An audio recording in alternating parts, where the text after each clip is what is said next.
Okay, this is a continuation of the Spring 21 released ELA test. So we are on question 32 of the artificial reef, tire reef.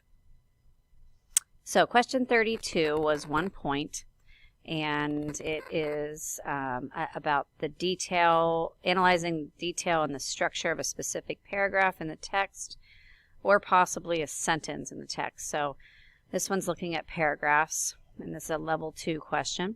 How does paragraph 19, so we're looking at paragraph 19 in passage 2, contribute to the development of a key concept in the passage?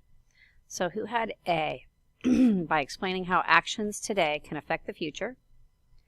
B, by explaining the steps necessary for ecosystem maintenance. C, by showing how the Girl Scouts made a difference in the girls' lives. Or D, by showing how parents and educators can work together to achieve a common goal.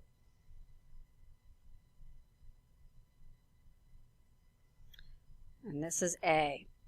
Jasmine's statement that after I'm gone, it will still be here for my grandchildren shows the longer impact of the actions she is taking now to help build artificial reefs. So again, please pause this video to read your rationale, figure out why you missed it. That's important in the learning process.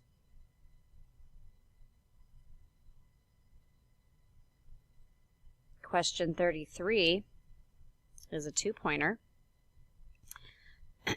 So the two big questions, if we have a fictional type of passage, it's going to be a theme kind of question. But if it is more of a science or history based, they're going to ask you the central idea. So the main idea of a passage, or both passages sometimes. In this case, it's both passages. So you're looking for a shared central idea in both passages. So you have to figure out what are both passages' main ideas. So let's look at what kind of question this is. So this is analyzing informational text development to determine a central idea. So that's reading informational 8.2, and theme, coincidentally, is reading literature 8.2. So it's the same kind of idea, just it's based on what kind of text it is. And this is a level 3 on the DOK level, so it's a higher order question. So, and that's because it's looking at shared ideas. So we have to read both passages and decide what's a shared central idea in both passages. So, who had A? Good intentions are the key to fixing marine ecosystems. B, local reef projects are more effective than state-run projects. C, failed attempts at fixing marine ecosystems are extremely expensive.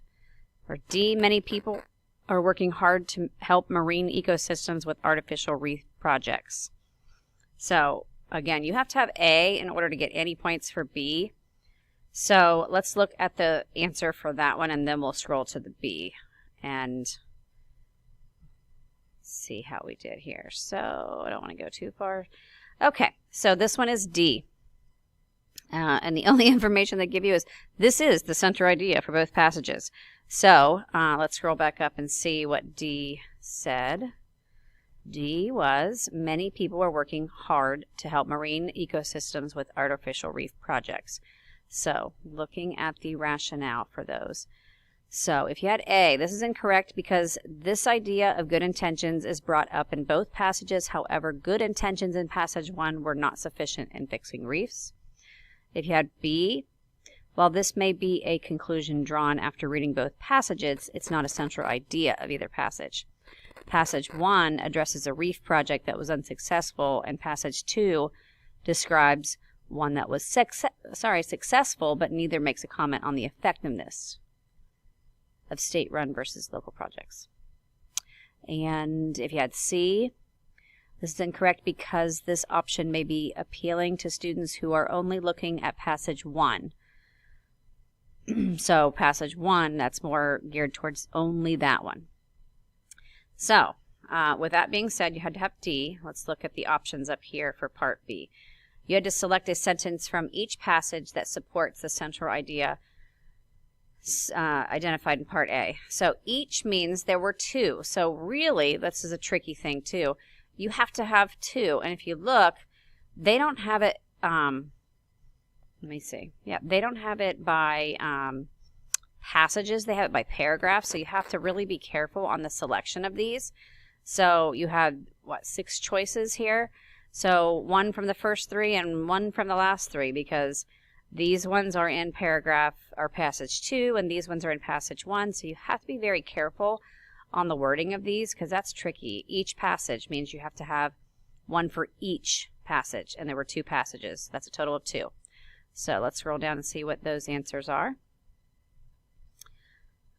So it's the second option and the fourth option. So the second option, this sentence describes the combined efforts of biologists, scientists, and divers to clean up the initial artificial reefs. And the fourth option, this sentence describes how high school students contribute to the artificial reef effort.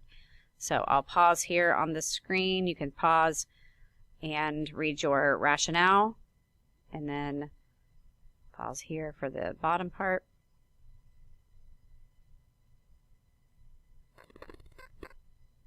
And then these are all the different ways you could have answered that.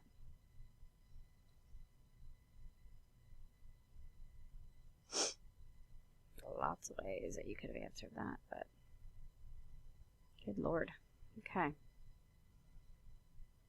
They give you every single scenario of how you could answer it. So, all right. So this is the question for the essay that in 21 students had to write about, should people build artificial reefs? So again, the Be Sure To column, these are a checklist for you. So include a thesis statement, address counterclaims. Immediately we know when we see the word counterclaim, we're writing an argument. So again, don't reinvent the wheel. Write about the easiest argument, because no one cares, especially the AI grader, what you actually think. Use the easier viewpoint. So pick the one to argue that is easier, that has the most information given. So, should people build artificial reefs? Use these Be Sure To columns to make sure you do that. You have to have evidence from multiple passage, and don't rely on one passage. That means they want you to quote both. So you had to write a multi-paragraph to support your claim whether people should build artificial reefs. Your response must be based on ideas and information that can be found in this passage. So you're going to use treat when you're doing this one. As you go around to the stations, I think you already did this, but as I record this, you haven't. As you go around to the stations, you're reading to use the argument rubric that I've passed out from the state, and make sure that there are 6 paragraphs, basically. You got a thesis statement, you address the counterclaim, you've got your body paragraphs, and you have quoted from both passages, okay? So again, don't reinvent the wheel. Make sure that you, when you are actually writing an essay, that you use the easier viewpoint, because